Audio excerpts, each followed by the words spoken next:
Welcome to DroneCast, rethinking public safety one drone at a time, a podcast by DroneSense. We explore real-world applications of drones and emergency response, offering a close examination of evolving trends in drone technology and its impact on public safety. I'm your host, Jon McBride, Director of Customer Success here at DroneSense. Welcome back to DroneCast, rethinking public safety one drone at a time. I'm your host, Joe Kearns. We're continuing our conversation with none other than Jon McBride, the veteran of the drone industry and chairman of the Droning Company. In part one, we explored Jon's background and the evolution of drone technology. But now in part two, we'll dive into manufacturing challenges, regulatory considerations, and Jon's vision for the future of this industry. Let's jump back into our conversation. Let's dive into some more training questions, because I know that's such an area of expertise for you. As someone who's deeply involved in advanced drone training, what do you see as the biggest gaps in current training programs, and how can the industry address them to ensure operators are well prepared for real-world challenges? Well, I always talk about standardization, and what does that mean? I just go back to that Marine Corps training. We had a standard. We had a thing that everybody had to do in order to get a certification. There was a minimal amount that if you didn't do it, you can't continue to be a Marine. It sounds really tough, but it's like, if you can't shoot the gun and hit the target X amount of times, then you can't be an operator of the gun. You can't be a Marine. I mean, that was it. You can't be a Marine if you can't shoot the gun. But then there was levels there, right? So you could shoot kind of good and you'd get a sharpshooter badge. You'd shoot really good and you'd get an expert badge. Well, when we look at standardized, that was the standard. The Marine Corps made the standard. I had to then teach to that standard and make sure that whatever the guy was doing, that he was doing it well enough to pass that standard. We have that as far as like our small agencies, and we have that as, if you fly here, you've got to get your 107. That could be considered a standard. You have to have your 107 to operate stuff here. Okay, cool. Then we're going to take you through a couple of flying tests. But the manufacturer, they didn't really make that.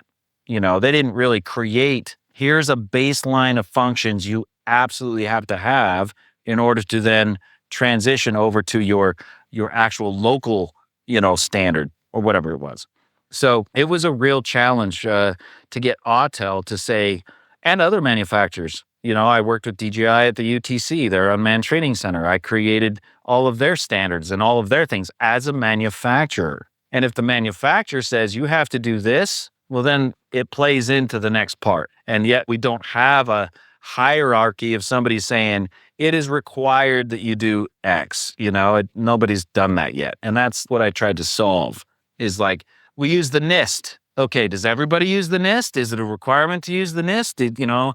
All in the Marines, all of the shooting ranges had the same thing. There was no difference. If you couldn't shoot it here in Yuma versus shooting it in California versus shooting it in North Carolina, it was always the same. And that we don't have as an industry standard yet. So I thought, well, let me do it on the manufacturer level.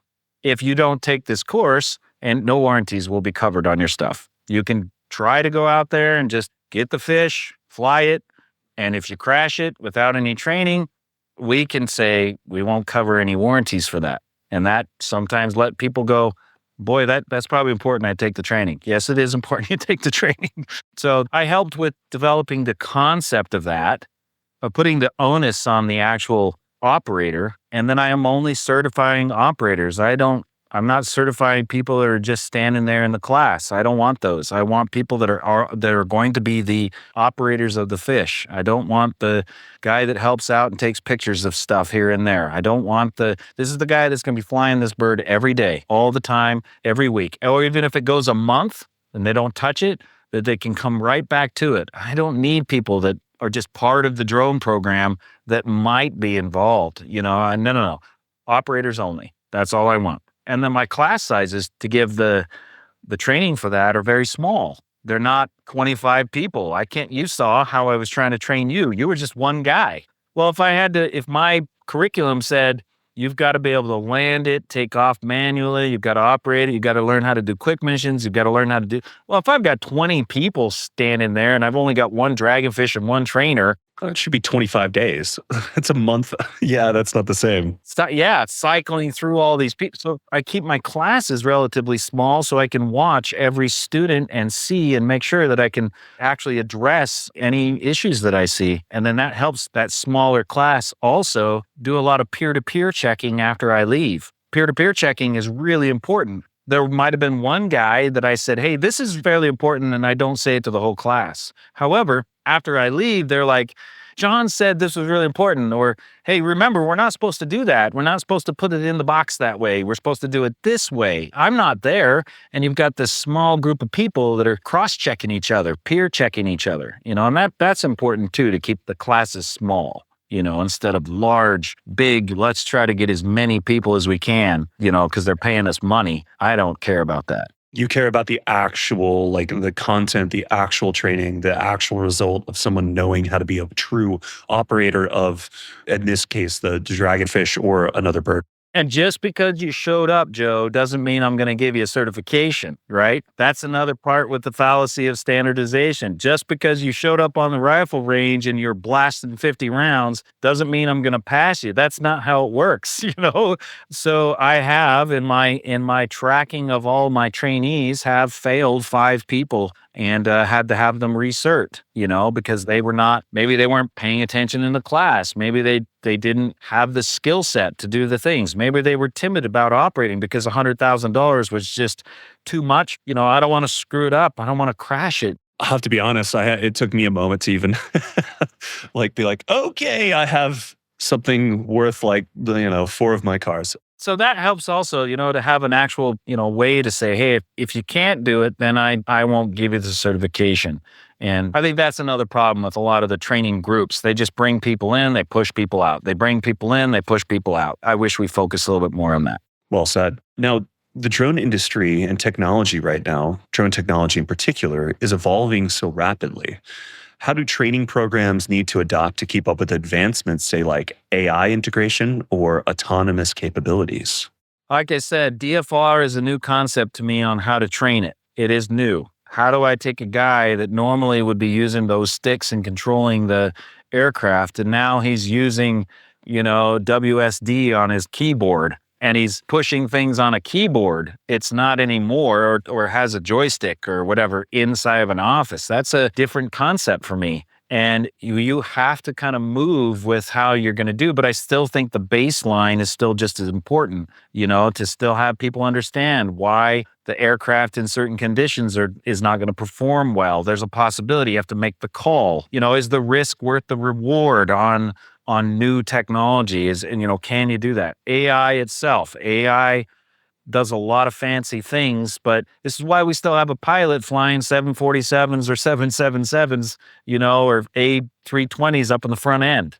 They literally can push a button. From takeoff to landing, they can push a button and just let it do it. But there's still sometimes crosswinds that are going to overcome an AI management or autopiloting. And we still have to have a traditional guy that understands all that's still operating these very autonomous type concepts happening. So yeah, I think the training piece of it still can cover that baseline, but not necessarily have to take them out and fly them, because that's not what they're going to be doing. But we have to be careful on how many things that are there to make it easier on the human. We have to be careful on failure of those things too, and what to do to overcome them. All right, John. So you've been instrumental in developing training programs and centers like the Autel Robotics Training Center. What role do manufacturers play in shaping effective training, and how do they collaborate with public safety and commercial sectors to create standardization and impactful programs? Well, manufacturers absolutely have to play a role in the baseline training. They absolutely have to. If you don't have, besides just the instruction manual, and that's all that comes with your drone, there has to be some level of, whether it's online training run through an LMS, a learning management system, or it's a in-person training, which is Dragonfish training for me is a combination of. I've got a online portion now that you kind of review some of the videos in which to do certain functions and learn nomenclature. That saved me a lot of time. Like I had mentioned, trying to get a public safety agency to come to me for 5 straight days is really, really difficult. So I culled down with a online portion and then an in-person portion. Now, not all drones are going to require, like I said, such intense, training as the Dragonfish, but the manufacturer, the fact that I was at RMUS as a reseller, I had to learn about DroneSense. I had to learn about Pix4D.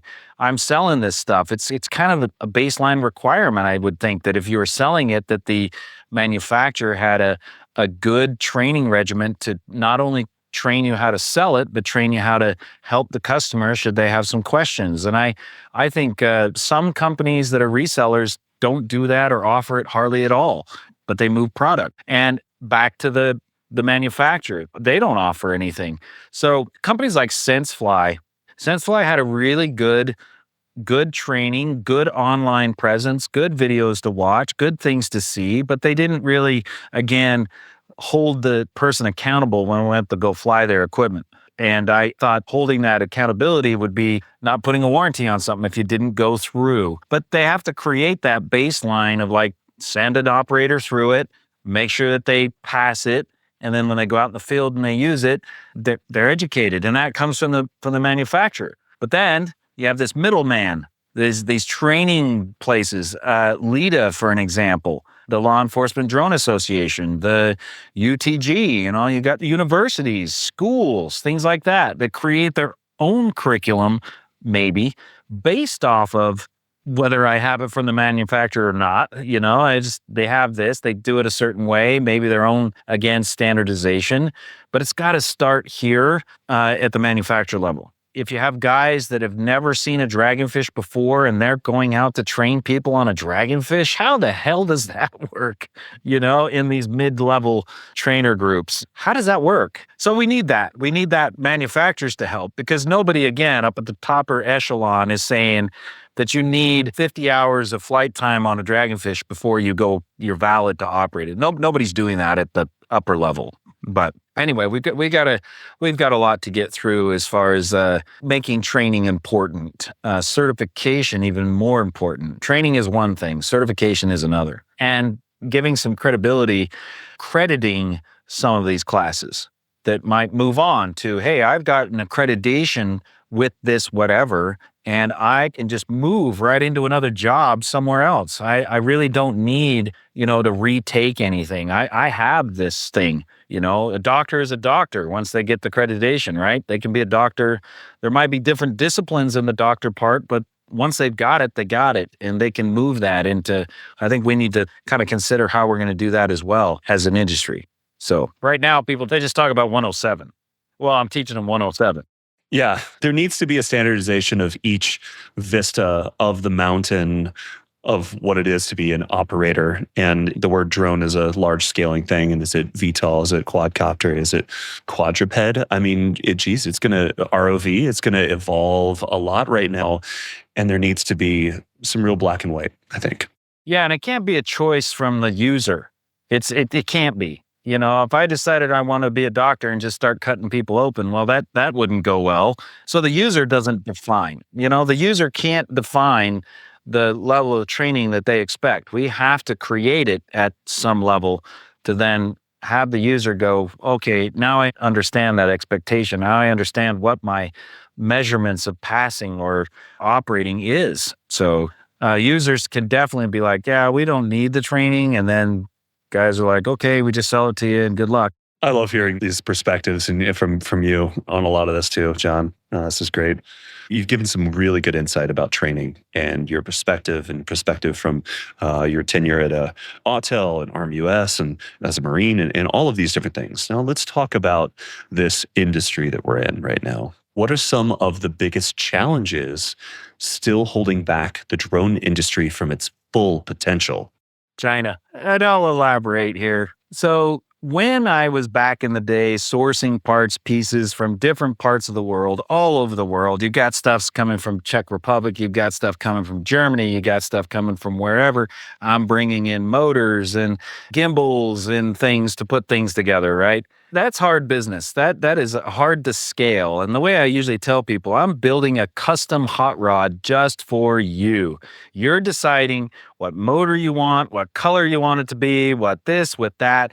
To build a custom thing like that takes a lot of time and a lot of sourcing and a lot of stuff. Well, here comes a manufacturer that actually has the ability to produce, but they only had 20 people. My first product I ever bought from DJI was the Ace One flight controller in 2008. It was a flight controller for a helicopter. In '08, they didn't make multi-rotors yet. '09, that's when they started kind of producing or considering, and then they had to make their own flight controller to control the multi-rotor / drone. So they were still component makers. They weren't like out of the box makers yet. They still just made the S800, but you choose what to put on it and how to do it.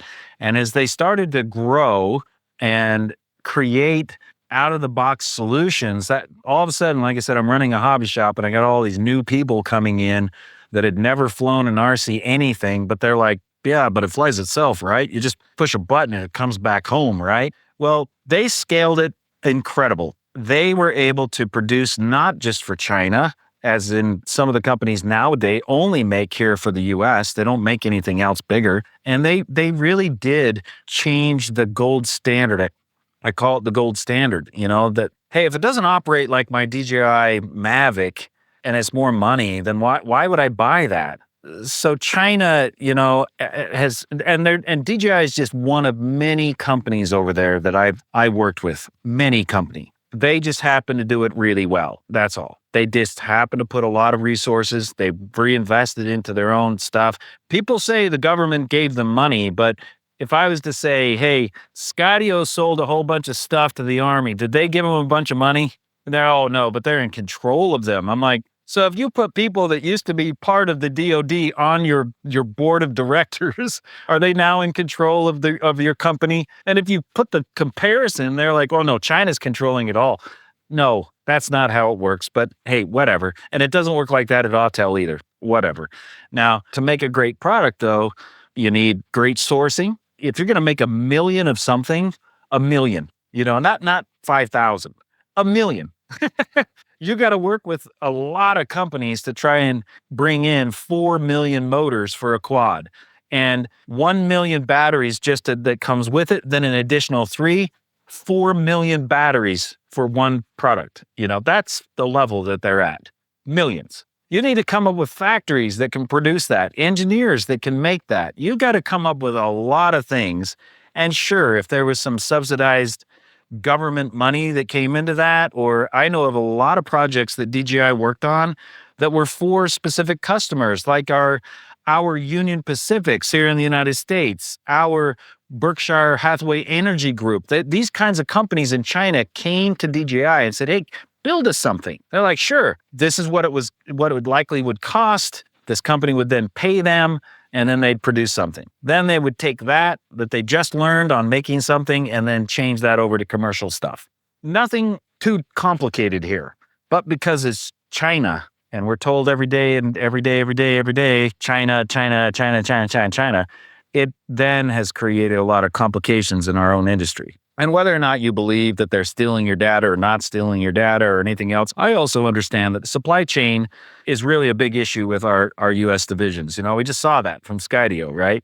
We just saw an email go out and go, our batteries can only come with one because of blah, blah, blah, blah, blah, blah, blah. And guess what? They're all made in China. Nothing wrong with things being made in China. Nothing wrong with that. And it shouldn't be. However, yes, if we got into a war with them, that might change that dynamic. If we got into some conflict, some tariff crap, that can change how we do things here. So can we localize this stuff? Sure. Can you find a company that can make 4 million motors? I don't think so. Not yet. Not right now. Hopefully sometime soon.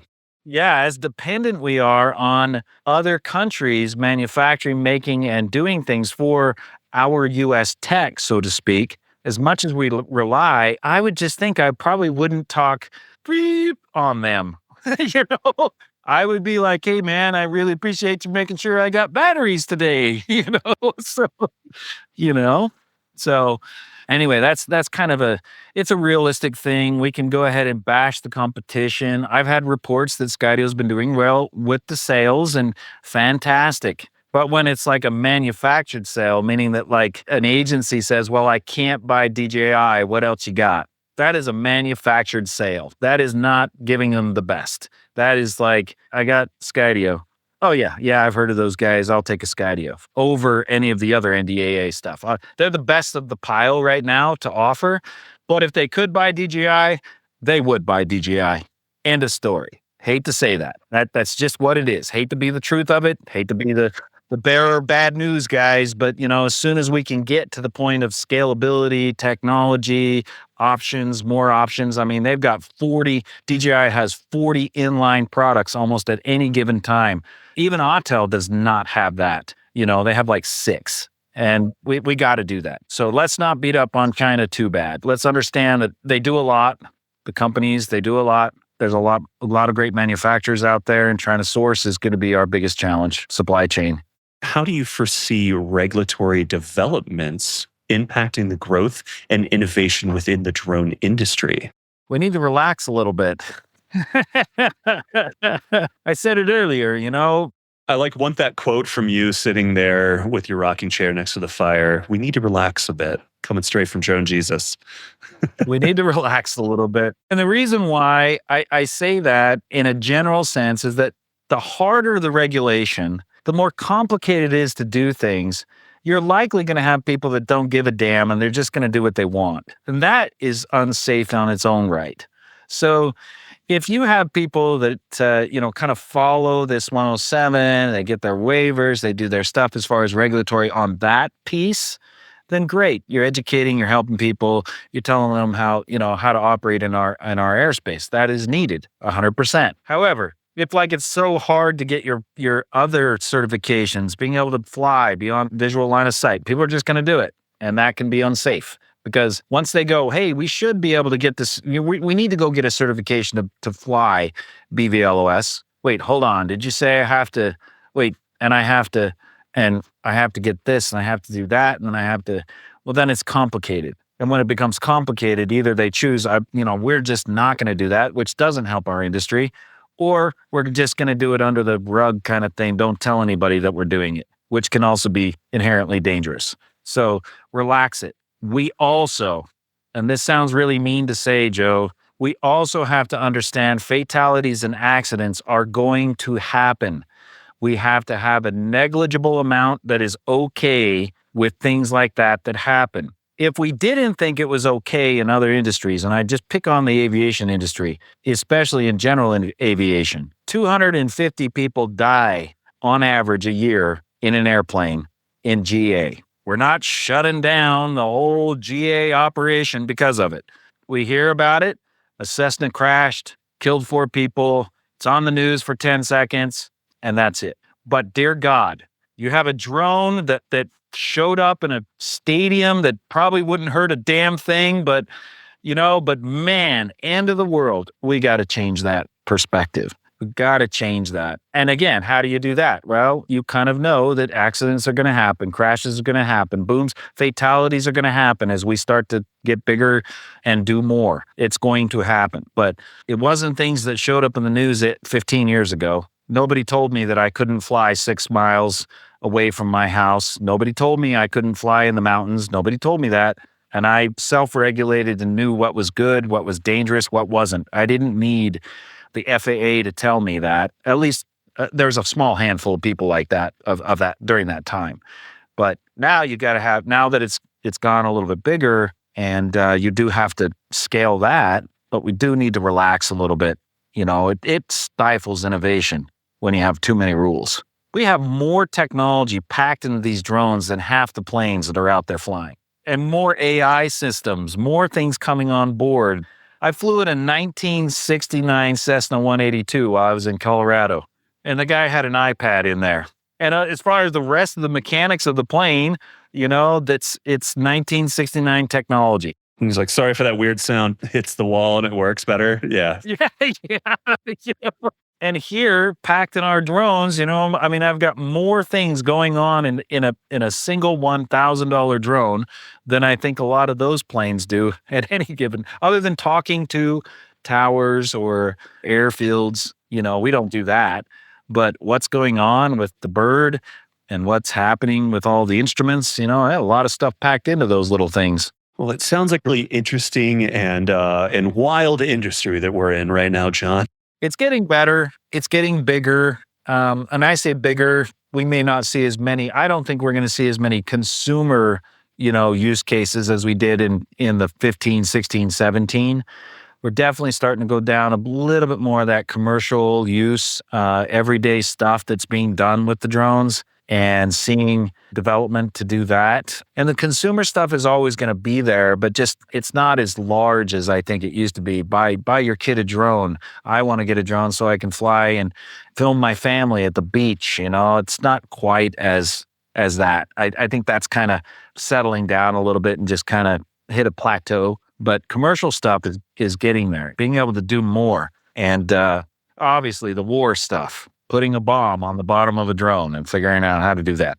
Okay, cool. Why don't we figure out how to put water bottles on the bottom of a drone? Oh, wait, we've done that for 20 years. We've already been doing that. We have cell phones or whatever dropping off, med kits, we've been doing that. Defibrillator drone is still one of the coolest concepts to me. I love that. Yeah, there's a lot of stuff, but we'll see how it develops and how it keeps going. Well, I always enjoy these fireside chats with you, Jon, with those. So we'll keep on diving in on it. Should make it more often. I love this. Well, let's talk a little bit more about the industry collaboration, maybe some future outlook of a few things here. With drone technology ever changing and ever evolving, how do you keep your team and colleagues up to date on both their basic skills and features? And then maybe this also as perspective from the end users that you train. With the LMS, the ARTC, I'm able to basically upload any changes that might happen. If we have an app update that changes the functionality, and this is a real big problem in the industry, is like, a new app comes out, even DroneSense might develop a new function, and then they might eliminate other functions that kind of don't appear there anymore. And sometimes you have a lot of people that just get really used to that, they get used to what their home screen looks like, and they're like, wait a minute, where did my button go that did this? But there's a new button that does something different. And when you're talking about like these changes that happen, firmwares that happen, things like that, those have to be addressed. And I address those directly to the pilots. I address that. That's how I manage that. I can update directly to the pilot, but a group of the certification. When we just have a firmware update that just shows up and these guys will send me a text message and just be like, hey, so do I do this or not? And I'm like, hold on. The dreaded firmware update. Oh, man. Yeah. And I've always taught for a long time that you don't do a firmware update and then go out and do a job. You've got a firmware, an app update, a whatever update that happens. Make sure you know those new functions, and then what DroneSense took away, that doesn't do that anymore, so that that, because that is the part of progressing and doing things. Maybe, again, only you were the only one that really used that function of orbit function or circle, whatever. It doesn't matter. It's just, you've got to then, even after a simple just app update, review, check, and make sure, because that can change your SOPs. That can change how you have your pilots going through to make sure that the app is now different. You've got to train on that. It's different. It's putting a new sight on that M16 and knowing how to use the sight. It's the same thing. And if you're like, hey, we got you guys all new ACOG sights, just throw them on the thing and go start shooting things without any level of training, good luck. You've got to go out there, retrain, redo, reshow, make sure people understand so they're not coming out and going, man, I don't know, I've never even looked through this thing. What do these buttons do? What does this do? And there's the other problem of we put all your ACOGs on and some of them don't work. The firmware broke it. They broke the aircraft, and you've got to go through the things to fix that. In perspective on the DroneSense side, I've seen a lot of that happen over the past year and so from other manufacturers and this, and then we have to, for our firmware, it's a constant it needs to be this constant community. And we brought that up earlier, and not just a community within operators, but community within us in the industry too, and why this has changed and where we're going to go, and then how we're going to publicly talk about it. And then it also opens up, I mean, at DroneSense, we do a weekly working group with a lot of those operators, and we share with what has happened over the week or why we changed this, and maybe, hey, Autel just changed this update. We're working on this to accomplish their new firmware update, so we have full operation on this certain feature. And that's again, it goes back to that community and unfragmentate what you had mentioned, right? Do our best to do. My community is directly to the pilots. If I just put out this email that's like, hey, DroneSense came up with a new update and don't do it on the Autel Evo because we haven't fixed it yet. Dude, I'm telling you, that message does not get to everybody. So then they go ahead and they just see something pop up in their screen, they press the button, and then it breaks it, right? It's really hard to try to get the communication out there when something like that happens. And of course it does. It can happen when you're a third-party software developer, software person. You're kind of working on that. And Apple has the same issues, and any of the Android devices, they have, Android phones, they can have the same issues that all of a sudden you've got apps that need to be updated because they've changed the core operating system or something, and there's new functions, new things. But if your app doesn't work on your phone versus my drone will fall out of the sky is a little bit different. It's a little bit different, but managed pretty much the same. Is like it's really hard to try to get that information out there if there really is some troublesome things happening. And again, I manage that through my ARTC directly to the pilots when those things come up. And there's only 220 of those in the world, of those pilots. Jon, there's been a lot of discussion about policy and regulation in the air these days, about hardware and countries of concern, as we mentioned, foreign. I'm sure you've been following along with this debate. What is your perspective on the evolving legislation? Country of origin is tough. Like I just said, if the only place to buy lithium batteries is in China, well, then that's where you got to buy it. What are you going to do about that? Unless we make our own. Well, it could take years to do something like that. Could take even months. Months is still a long time in this industry. Like we're going to come out with something in 6 months. You're like, what the devil? Like that's like years, down the road in this industry. To announce a new product and then not even have it available to purchase for another year. So when it comes down to country of origin, sometimes these countries can make product obviously much faster than we can, and it's available and it's ready and it's gonna do my work. And again, we can beat up on it. We can say that how dare you spend money with whatever other government that we don't like. As a user, and I don't want to feel guilty about that. I don't feel guilty about that when I go buy my shirt that was made in China. Do you? How about that new barbecue grill you got, that was made in China? How about half the furniture in your house that was made in a country of origin that we have a problem with? So we've got to be careful. I think as a whole, and that's across all industries, you don't want to bite the hand that feeds you. Like I said, let's look at Skydio. All of a sudden, they can't get batteries for their drones. And now the customers are paying for it. So when can we expect to make batteries in our own country? I don't know. But up until we've secured that, be careful, Skydio. Be careful. Be careful, regulators. Be careful. Don't do that yet. It's hard to really kind of have that moral high ground of we're not going to do it. But then you're like, holy crap, we got to do it. What else are we going to do? So we'll see. But again, that's another one of those developing. We'll see what happens in the next year or two. We'll see what happens in the next year. And honestly, check my email each morning and something new that occurs and how we continue to search and what new story is going to be out, and it's ever evolving. Yeah. And like I said, a lot of those concerns that you had asked on that last question, a lot of those concerns weren't concerns a decade ago because there weren't options to do otherwise, So now you have options, and those options are maybe not the best developed. They're really expensive. They're not always available, but now you have these other options, and those options would not be successful if you didn't go and tell people you can't buy this one anymore. I guarantee it. If you tell people you can't buy their stuff, then that's not an option on the table. of course they're going to buy. So then it's manufactured sales. It's manufactured stuff. It's not because they're making stuff great, and competitive and available. Let's be careful. Well, Jon, this has been a very colorful and wonderful conversation, and I have a few more questions to end this with. And I look forward to. I'm already looking forward to our next episode together. And again, it could happen next week, and we could have a whole bunch to talk about because who knows, right? Well, there might be some rebuttal to some of my answers. So a number two, you might get a lot of viewers that are like, "Hey, I don't know, I wish Jon would elaborate it." So that's a good one. Is like to get this out there and then let people give you some feedback. Yeah, it's all about perspective, and you have such a great perspective of this industry, and you've seen it, you've watched it evolve in front of you, and you've watched it grow, and who knows where it's going to go or what it's going to be here soon. We have some ideas, but looking at this industry as a whole, what excites you the most about the future and the possibilities that it presents?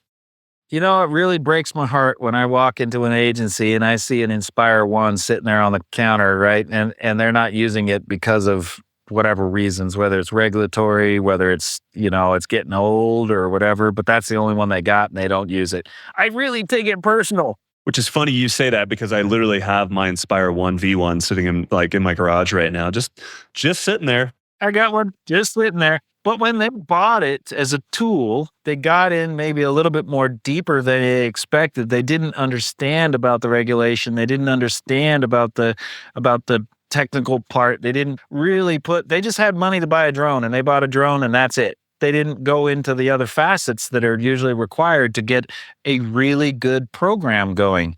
And a program, we call it a drone program, but you can look at any company, at any product, at any type of things that they're using out there, and they've put things together to support said whatever it is. So they need cars, they got a motor pool. They got a bunch of guys that know how to change tires, and a bunch of guys that know how to check the oil, and they've got a whole system built around that. They need guns. Well, there's an armory put together to make sure that the guy in the armory has all of their guns functioning and doing what they're supposed to be doing. But when I walk into some of these agencies and they just have this drone stuffed in a closet somewhere charging or whatever, I'm like, wait, hold on. And then their training facilities are just some thing out the back door. I'm excited to see how we're going to develop those kinds of things. How some agencies are just full on, full bore. We got the money, we got the resources, we got the time, we've got the people. We're not just taking part-time. We're not taking a guy that needs to be a patrol officer and hurry and slapping him through some training, and then eventually he might, pull the drone out of the car. I'm excited to see that we don't do anything, a priority one call, we don't go into that house until the drone goes in. That's cool stuff. We don't go and check that until the drone goes in. We don't send helicopters flying around until we've got the drones, have checked the area, make sure it's safe and good. And what does that require? That requires good program management. That requires good assets, again, resources, money, time put into that to be able to go anytime we deploy. I mean, it's crazy to walk into a house with an armed suspect without a gun, but we don't do anything without the drone first initially responding. I think that is awesome. And I hope to see a bit more of that in the future. We've got drone vehicles now that carry around all their junk, and we've got TV screens, and they're connected to Skylink, and they're blah, blah, blah, blah. I mean, just still have the urgency. I walk in, and they still have something sitting in the closet, and they haven't done anything with it yet.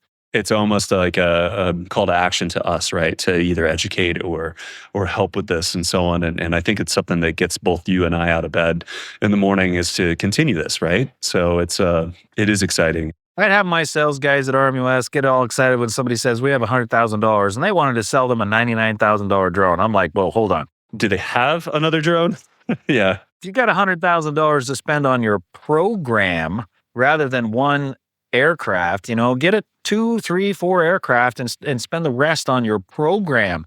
You need other supporting equipment. You need other supporting, even overtime and training time. That's not usually put into the budget of things, but it is when you're doing other normal stuff inside of an agency. We got to allocate every year for more cars because they're going to get jacked up. We got to allocate for tires. We got to allocate for gasoline usage. We got to budget for that. Why can't you budget for drone stuff that I need new this? Or they're not going to fly for 2 decades. They're 3 to 5 years of a life cycle, and even developing, as the manufacturer changes things, new thing, that's got to be part of the budget as well. That's got to be stat. So I'm excited to see those that have really figured that out, and I'm hoping to see more start to do that as well.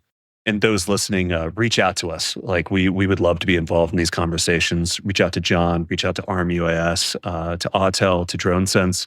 We're here. We'd love to guide you through all of that. It's exciting times. Well, John, that's all the real big questions I have for you today and for this episode. And I'm real excited to have you on another one.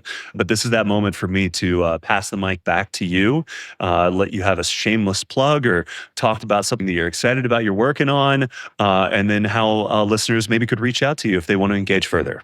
Sure. So I think personally, I'm on a new turnover of a leaf. I've worked in the industry for a long time. And as mentioned, as we've discussed this podcast, that I've done a lot of different things. I've had a lot of different experiences, and it's not always, when I give my opinion or I try to help kind of have people think on their own, I'm not trying to make it wrong or right. I still have people that come up to me at some of the shows or send me messages and say, hey, if I didn't listen to you, what you told me 2 years ago or 5 years ago, my business wouldn't be what it is today. My agency wouldn't have done what they've done today if I didn't listen to your advice, if I didn't do that. And I'm not directly given a roadmap. I just try to help incite some of the ideas. It's up to you to mold what you want. It's up to you to take the word of John and run with it. I have new technologies. I mean, things that are baseline stuff in the drones of today were definitely ideas, something I wrote on a board, something I told a manufacturer to do, a software developer to do, based on a lot of the feedback. They did it. Some people were like, man, you didn't get no money out of that. I'm like, that's not why I'm here. I'm not here to do that. I love to see the progression of this. The fact that I'm so involved into it and pay attention to it is just part of my being, part of my personality and who I am. If I can make it to a show and I do it with my own money, I'm doing it because I like to be there to help and talk to those people I've talked to for years. And some of those people do come up. They shake my hand. I've never met them before in person, and they are delighted. And I really, again, am humbled by that. I appreciate that more than anything, that people put me on that, in that perspective. And again, you may not like my opinion on other things, but for those that do listen and take it as they will and turn it into something, and I can see that, holy crap, is that awesome, Joe? It really does say something. And I've gone through, even in my personal life, I've gone through some difficulty in which this family of drone people have come together to support me and help me. And it's more than I just do drone stuff. And I hope everybody has that same passion and same drive and, can do that. Not everybody does. They're just in it for the money, but I really don't worry about that as much. That's why I love it. That's why I love talking to people like you, addressing some of the things out there. I don't do it from any biased perspective anymore, or at all. This is what it is, man. Take it as you will, Joe.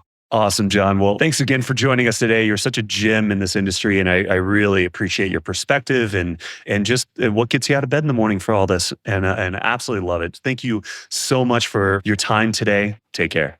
And that concludes our 2-part conversation with Jon McBride. His insights into the challenges and opportunities facing the drone industry, combined with his vision for the future, gave us a lot to think about. Thanks again to John for sharing his wealth of knowledge and experiences with us. And thank you for listening to DroneCast.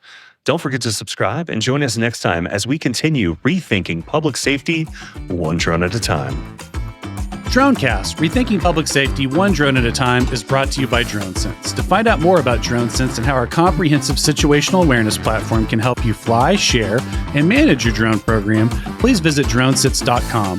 That's DroneSense.com. And then make sure to search for DroneCast in Apple Podcasts, Spotify, Google Podcasts, or anywhere else that podcasts are found. Please don't forget to click subscribe so you don't miss any future episodes. On behalf of the team here at DroneSense, thanks for listening.